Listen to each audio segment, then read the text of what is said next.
ఒక బియ్యం కూడా మాత్రమే అడుగుతాడు. అడిగేందుకు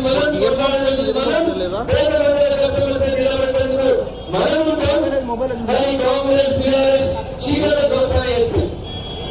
ఎందుకు దోషణ చేస్తే ఒక మాట చెప్పి ముగిస్తా. కావాలంటూ ఎక్కడికి ఇంకా నా ఊరు పోవాలని చెప్తే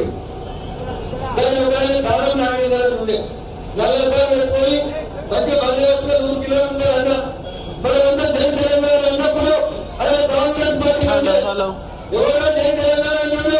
అది లాభీ వర్గ ప్రజలకి జై తెలంగాణ పిల్లలందరినీ కొద్దిగా దానం నాగేంద్ర అనే కాంగ్రెస్ మంత్రి ఎప్పుడైతే కాంగ్రెస్ పోయిందో, ఎప్పుడైతే టీఆర్ఎస్ వచ్చిందో చంద్రశేఖర్ నేను ఇద్దరు పొద్దుకి దోచుతామని వచ్చి టీఆర్ఎస్ చేయలేదు.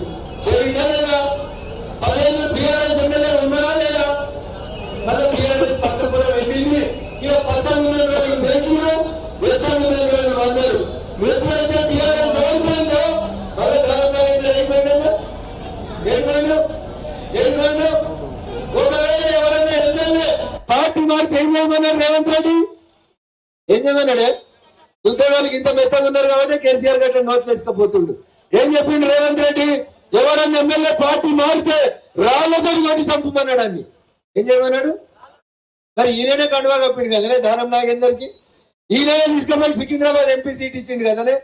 ఎవరిని కొట్టాలి ఇప్పుడు రాళ్లతోటి? ఎవరిని కొట్టాలి అనే? నీకు 64 మంది ఎమ్మెల్యేలు నీ షై గుర్తు మీద ఉన్న వాళ్ళు ఉన్నారు కదా. ఒక ఆయన సిపిఐ ఉన్నారు కదా.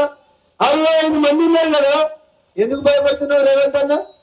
ఎడమ పక్కన కూర్చున్న ఉత్తమ్ కుమార్ రెడ్డో, కుడి పక్కన కూర్చున్న కోమటి రెడ్డో నువ్వు లేవంగానే కుర్చెత్కపోతారని భయపడుతున్నావా? ఎందుకు? గేట్లు తీస్తున్నా అంటుండు. అయ్యా రేవంత్ రెడ్డి గారు, గేట్లు తీస్తే 2 జరుగుతాయి.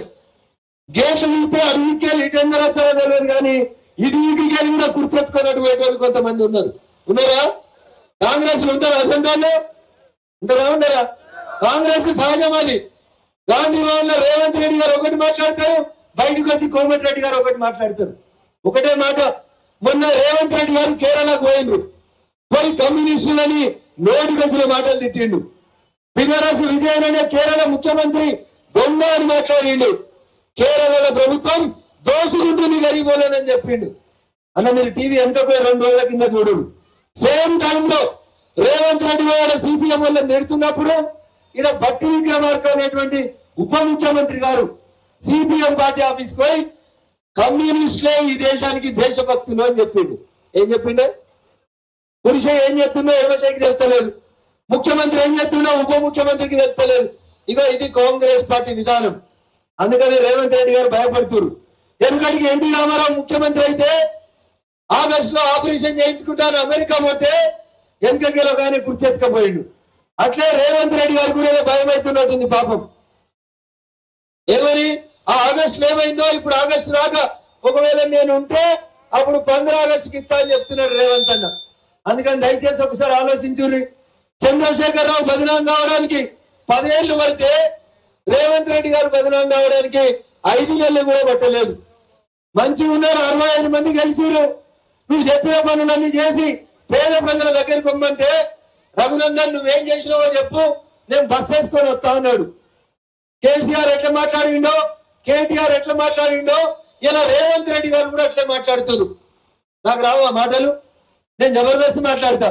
రేవంత్ రెడ్డి కంటే మంచిగా ఇంగ్లీష్ మాట్లాడతా, హిందీ మాట్లాడతా, సంస్కృతం కూడా మాట్లాడతా.